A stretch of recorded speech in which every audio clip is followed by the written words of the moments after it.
बिस्मिल्लाहिर्रहमानिर्रहीम। अस्सलाम वालेकुम। सबक रोड रोलर मुसन्निफ वज़ीर आगा के मश्क़ी सवालात के इंतहाई आसान जवाबात के साथ नॉलेज विद अंदर की जानिब से खुश आमदीद।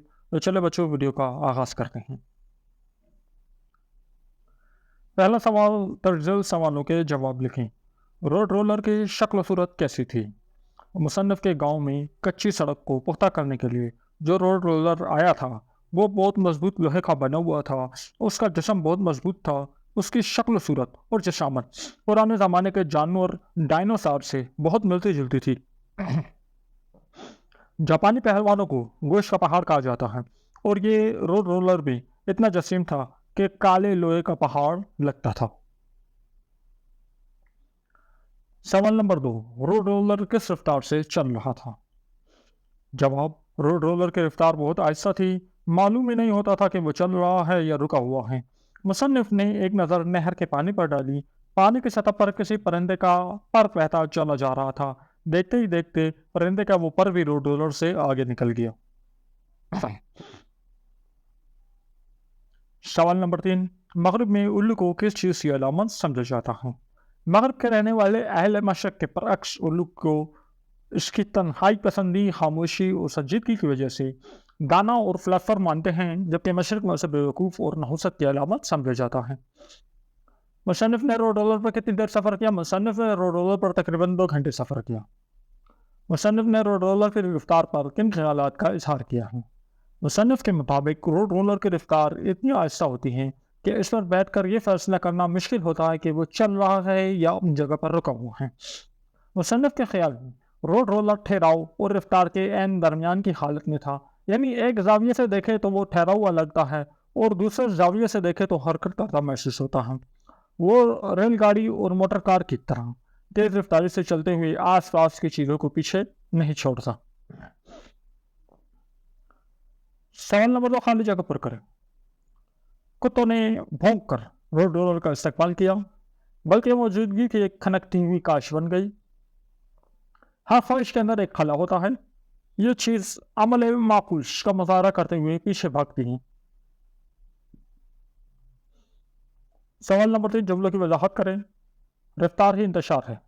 वजाहत, हर वो चीज़ जो तेज रफ्तारी से आगे बढ़ रही हो और उससे इर्द गिर्द के माहौल में बेसुकूनी और बिगाड़ पैदा होता है। वाकई तगय्युर को शबात है। इस जुमले में से मुसन्निफ की मुराद है कि ज़िंदगी मुसलसल तब्दीलियों का नाम है। कोई भी चीज़ ऐसी नहीं जिसमें तब्दीली और नमा ना हो रही हो और उस तब्दीली में ही सारा लुत्फ़ है। शुक्रिया, मुझे ज़रा जल्दी घर पहुंचना है। वजाहत, मुसन्निफ ने जब ड्राइवर से कहा रोड रोलर रोक कर उसे उतार दे, तो ड्राइवर ने कहा वो उसे रोड रोलर पर ही घर उतार देगा, तो मुसन्निफ ने कहा नहीं, आपका शुक्रिया, मुझे ज़रा जल्दी घर जाना है। यानी रोड रोलर की रफ्तार बहुत आहिस्ता है, यानी मैं पैदल जल्दी घर पहुँच जाऊँगा। जुमलों को कवायद के मुताबिक दुरुस्त करें। बूढ़ा शख्स बहुत से घाटों का पानी पी चुका था। दुरुस्त यह है कि बूढ़ा शख्स घाट घाट का पानी पी चुका था। पाकिस्तान के अंदर अफरादी कुव्वत की कमी नहीं। दुरुस्त है कि पाकिस्तान में अफरादी कुव्वत की कमी नहीं। मैंने अपने कॉलेज की लाइब्रेरी से इस्तिफ़ादा हासिल किया। मैंने अपने कॉलेज की लाइब्रेरी से इस्तिफ़ादा किया। लड़का डरता डरता प्रिंसिपल के दफ्तर में दाखिल हुआ। लड़का डरते हुए प्रिंसिपल के दफ्तर में दाखिल हुआ। मुल्तान औलियाओं की सरजमीन है। मुल्तान औलिया की सरजमीन है। जुमलों में मुनासिब मकामात पर रमूज़ और काफ लगाएं। वो बाजार से सब्जियां, फल, दालें और गोश्त लाया। जवाब, वो बाजार से सब्जियां, फल, दालें और गोश्त लाया। तो आपने यहाँ एक कामा लगाना होगा। वो शख्स खुशबू की तरह आया, झूमा, खुशियाँ बखेरी और चला गया। वो शख्स खुशबू की तरह आया, झूमा, खुशियाँ बखेरी और चला गया। देखिए, जब और का लफ्ज़ आएगा तो वहाँ आप कामा नहीं लगाएंगे। उसके अलावा जहाँ एक बात मुकम्मल हुई है, वहाँ जुमला मुकम्मल नहीं हुआ, बात मुकम्मल हो गई, वहाँ आप एक कामा लगाएंगे। कायद आज़म बानी पाकिस्तान बहुत बड़े सियासतदान थे।